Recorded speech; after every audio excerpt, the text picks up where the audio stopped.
Hello everybody, welcome back. Today I'd like to talk about the novel Esperanza Rising by Muñoz. Esperanza Rising is the story of Esperanza Ortega, the cherished only child of her papa and mama, Sixto and Ramona. Sixto Ortega is the wealthy landowner of El Rancho de los Rosas in Aguascalientes, Mexico. 12-year-old Esperanza leads the life of a rich young girl in the 1920s in Mexico. She has beautiful dresses, goes to private school, and is attended by servants. Her grandmother, Abuelita, lives with the family, and they are attended by servants and a housekeeper named Hortensia and some other servants like Hortensia's husband Alfonso and their son Miguel. Esperanza loves Papa very much. She admires the way that he has a strong connection to the land, and Papa teaches her how to love and respect the land and listen to the earth's heartbeat the way he does. On the day before Esperanza's 13th birthday, and on the day before the end of the grape harvest, Esperanza pricks her finger on a rose thorn, a sign of bad luck. Later that night, Papa is killed by bandits. Since the beginning of the Mexican Revolution, bandits have threatened wealthy landowners like Esperanza's father, so they kill him when he was mending a fence at the far end of the farm. Esperanza is heartbroken by Papa's death, and after the funeral, Esperanza and Mama learn that while Papa left the house to them, he left the land to his older brother, Tío Luis. Tío Luis and his younger brother, Tío Marco, try to persuade Mama to sell the house to him or to marry Tío Luis. Mama declines both offers, so Tío Luis gets really mad and burns down the house. After their home is burnt, Mama and Esperanza decide to join Alfonso, Hortensia, and Miguel to work in the United States. After several days on the train, they finally arrive in the United States and are picked up by Alfonso's brother, Juan. Juan and Josefina have 3 kids, an older daughter named Isabel and 2 younger twin babies named Pepe and Lupe.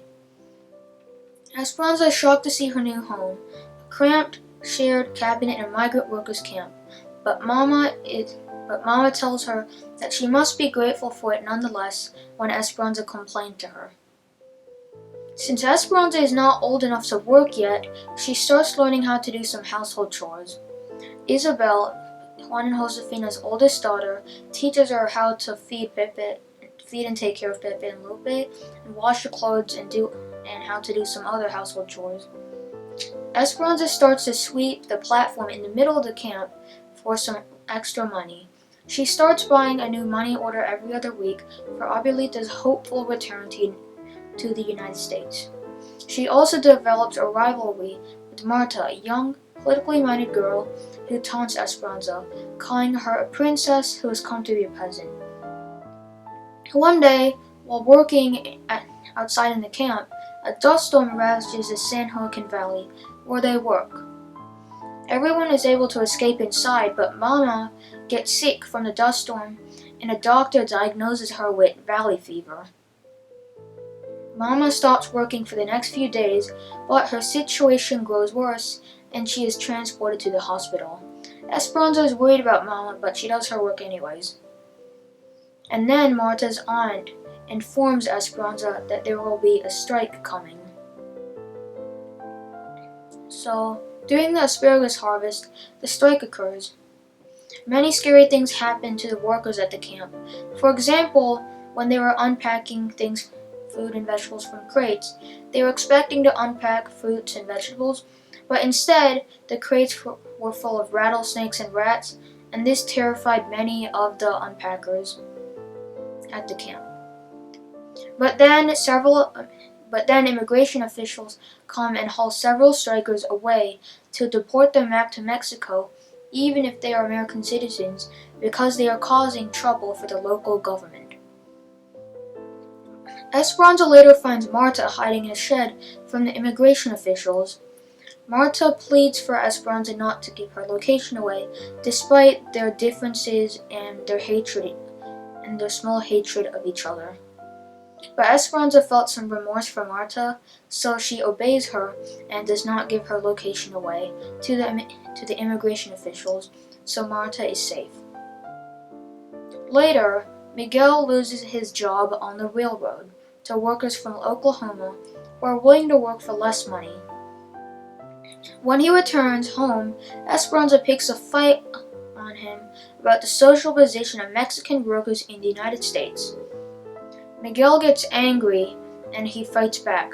The next morning, Miguel disappears, along with Esperanza's money orders that she had been purchasing for Abuelita's return to the United States. But Miguel left with those, but a few days later he returned to the United States with Abuelita, who he managed to sneak out from under the watchful eye of Tio Luis. He smuggled her out of Mexico, basically.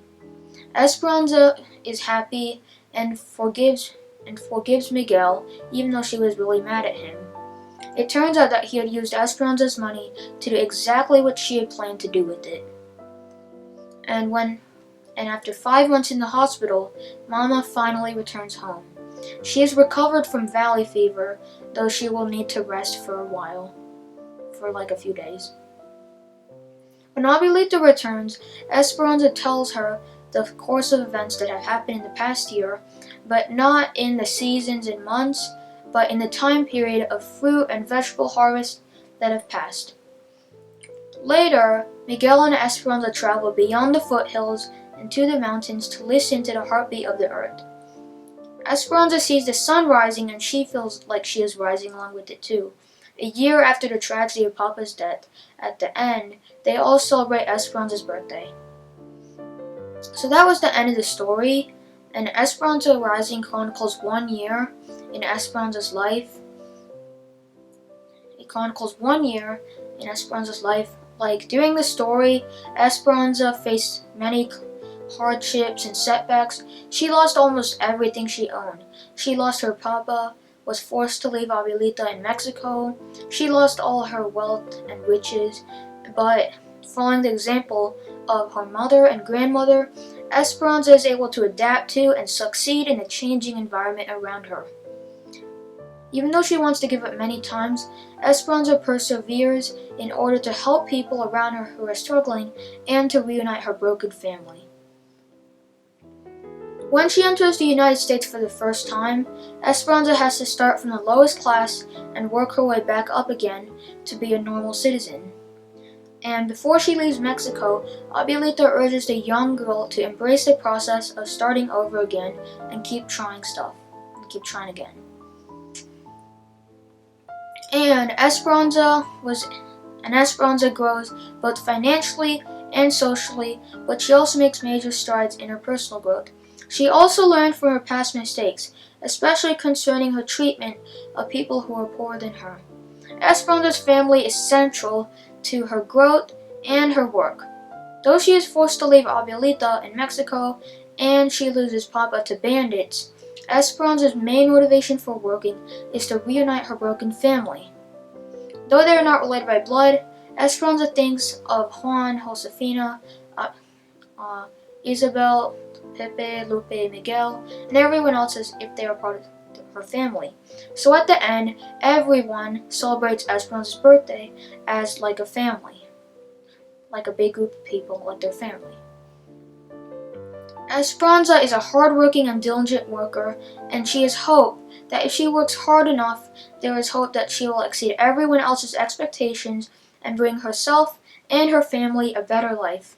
Even in the darkest times, Esperanza's hope propels her into action. Even when she lost Papa and Abuelita, that someone or something motivated her to keep on trying. Well, that's it for Esperanza Rising. Hope you like it. Thanks for watching. By the way, Esperanza means hope in Spanish. Bye bye.